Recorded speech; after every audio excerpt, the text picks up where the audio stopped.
Hi friends, welcome to Raji vlogs. என்னுடைய சேனலுக்கு like பண்ணி ஷேர் பண்ணி சப்ஸ்கிரைப் பண்ணுங்கள் ஃப்ரெண்ட்ஸ். எனக்கு கொஞ்சம் மோட்டிவேஷனாக இருக்கும். வாங்க ஃப்ரெண்ட்ஸ், இன்றைக்கி என்ன சாப்பாடுன்னு பார்க்கலாம். 3/4 மணி நேரத்தில் சாப்பாடு, குழம்பு, ரசம், பொரியல் இதெல்லாம் எப்படி செய்யலான்னு தாங்க பார்க்கலாம். இன்றைக்கி நான் தட்டக்காய் பொரியல் தாங்க செய்ய போகிறேன். சீக்கிரமாக செஞ்சிடலாங்க, செம்ம டேஸ்ட்டாகவும் இருக்கும். கடாய் காஞ்சிருச்சிங்க, நம்ம எண்ணெயெல்லாம் ஊற்றிக்கலாம். இப்போது எண்ணெய் நல்லா காஞ்சிருச்சிங்க, நம்ம கடுகு உளுத்தம் பருப்பு போடுறோங்க. கடுகு உளுத்தம் பருப்பு நல்லா வெடிச்சிருச்சிங்க. இப்போ நம்ம வெங்காயம் போடுறோம்.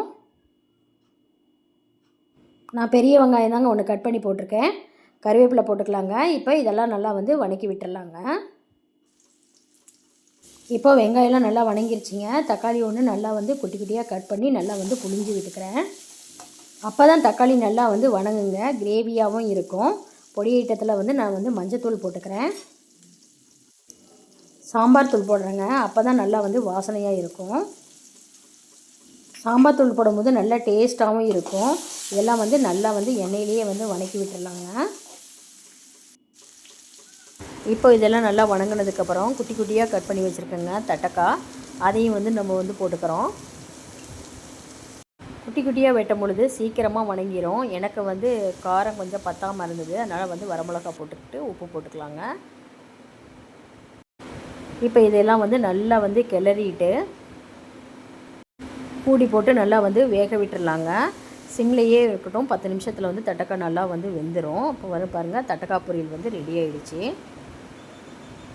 நாம் இப்போ சிறுகீரையும் சிறுபருப்பும் குழம்பு வச்சுக்கலாம். இந்த குழம்பு பார்த்திங்கன்னா செம்ம ஈஸியாக வச்சிடலாங்க. 1/4 மணி நேரத்தில் இந்த குழம்பு வச்சிடலாம். பாருங்கள், இந்த சிறுபருப்பு பாசிப்பருப்புன்னு சொல்லுவாங்க, அதை நல்லா வாசனை வர அளவுக்கு வறுத்துக்கலாம். நீங்கள் வறுக்காமல் போட்டிங்கன்னா குழம்பு கொல கொலன்னு வந்துடும்.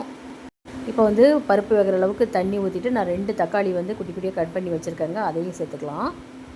இப்போ மஞ்சத்தூள் போட்டுக்கலாங்க. இது மிளகு சீரக பொடி, அதை நான் அரைச்சி வச்சுருக்கேன், அதையும் சேர்த்துக்கலாம். அதோட எண்ணெயும் சேர்த்துட்டு நல்லா பருப்பு வேகட்டுங்க. இப்போ பாருங்கள் ஃப்ரெண்ட்ஸ், பருப்பு நல்லா வெந்துருச்சு. நான் சிறுகீரை எப்பொழுதுமே காம்போடு தான் போடுவேன், அப்போ தான் நல்லா சத்தாக இருக்கும். இந்த தண்டு சேர்த்தும் பொழுது தான் டேஸ்ட்டாகவும் இருக்குங்க. இப்போ பார்த்திங்கன்னா இந்த கீரையை நல்லா கிளறி விட்டுட்டு ஒரே கொதி மட்டும் வரணும். அப்போ தான் கீரை பச்சையாகவும் இருக்குங்க, சாப்பிட்றதுக்கு நல்லா டேஸ்ட்டாகவும் இருக்கும். கீரையோட சத்தும் வீணாகாதுங்க. பருப்பு பாருங்கள், இப்போ நல்லா வெந்துருச்சு. கீரையும் பாருங்கள், அந்த காம்பை எடுத்து அப்படி நசுக்கி பார்த்திங்கன்னா கீரை வெந்திருக்கா இல்லையான்னு தெரிஞ்சிடும். இப்போ பாருங்கள், காம்பு வச்சு இப்படி நசுக்கணும், அப்படி நசுங்குது. இப்போ கீரை வெந்துருச்சுங்க. இப்போ நம்ம தாளித்து விட்டுக்கலாங்க. எண்ணெய் ஊற்றி கடுகு உளுத்தம் பருப்பு போட்டுக்கிறேங்க. இதோட 1 டீஸ்பூன் சீரகம் மிளகு போட்டுக்கிறோம். இது நல்லா பொரியட்டுங்க. சின்ன வெங்காயம் நான் ஒரு 10 கட் பண்ணி வச்சுருக்கேன், அதையும் போட்டுக்கலாம். பூண்டு ஒரு 10 பல் போட்டுக்கலாம். கீரை சாப்பிடும் பொழுது சீக்கிரம் ஜீரணமாகாதுங்க, அதனால் பூண்டு அதிகமாக சேர்த்துறோம்.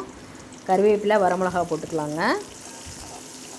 இப்போ இதெல்லாம் நல்லா வணங்கணுங்க, நல்லா வாசனை வர அளவுக்கு வணங்கணும். அப்போ தான் குழம்பு நல்லா டேஸ்ட்டாக இருக்கும். இப்போ பாருங்கள், நல்லா வணங்கிடுச்சு. கீரையும் பாருங்கள் நல்லா ஆறிடுச்சு. நான் இப்போ கடைய போகிறது இல்லைங்க, இதை மிக்ஸி ஜாரில் போட்டு ஒரே பல்ஸ் மோடில் வச்சு எடுத்திங்கன்னா கடைஞ்ச மாதிரியே ஆகிடும். நல்லா ஆறினதுக்கப்புறம் கீரையை போடுங்க. இப்போது கீரையெல்லாம் போட்டாச்சுங்க. அந்த தண்ணி இருக்குது இல்லைங்களா, அது பருப்பு ரசமாக நம்ம இருத்து வச்சுக்கலாம். அது செம டேஸ்ட்டாக இருக்கும். இப்போ தாளித்ததெல்லாம் நம்ம ஊற்றிக்கலாங்க. பிகினர்ஸ்க்கெல்லாம் கடைய தெரியாது இல்லைங்களா, இந்த மெத்தட் யூஸ் பண்ணி பாருங்கள், கடைஞ்ச மாதிரியே செம டேஸ்ட்டாக இருக்கும். இப்போ பாருங்கள் ஃப்ரெண்ட்ஸ், ஒரே பல்ஸ் மோடில் எடுத்துக்கிட்டேன். பாருங்கள், கீரை அப்படியே இருக்குது கடைஞ்ச மாதிரியே. இப்போது பாருங்கள், சிறுகீரையும் பருப்பு குழம்பும் ரெடி ஆகிடுச்சு. லாஸ்ட்டாக தான் எப்பொழுதுமே கீரைக்கு உப்பு போடணும். முதல்லையே போட்டிங்கன்னா கீரைக்கு உப்போட அளவு அதிகமான மாதிரி இருக்கும். அதனால் எப்பொழுதுமே கீரை குழம்பு செஞ்சதுக்கப்புறம் தான் உப்பு போடணும். அப்பளம் வறுத்து எடுத்தாச்சு ஃப்ரெண்ட்ஸ், சாப்பாடும் வச்சு எடுத்தாச்சு. பார்த்திங்கன்னா 3/4 மணி நேரத்துலேயே சிறுகீரையும் பருப்பு குழம்பும் வச்சாச்சு. தட்டக்காய் பொரியலும் நம்ம வச்சாச்சு.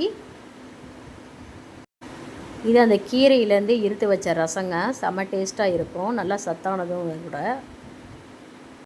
அப்பளமும் வறுத்தாச்சு. இது வந்து வீட்லேயே போட்ட எலுமிச்சம்பழ ஊறுகாய். இந்த வீடியோவில் ஏதோ ஒரு டிப்ஸ் வந்து உங்களுக்கு யூஸ்ஃபுல்லாக இருக்கும் ஃப்ரெண்ட்ஸ். எங்கள் சேனலுக்கு லைக் பண்ணி, ஷேர் பண்ணி, சப்ஸ்கிரைப் பண்ணுங்கள். எனக்கு கொஞ்சம் சப்போர்ட் பண்ணுங்கள். Thank you friends.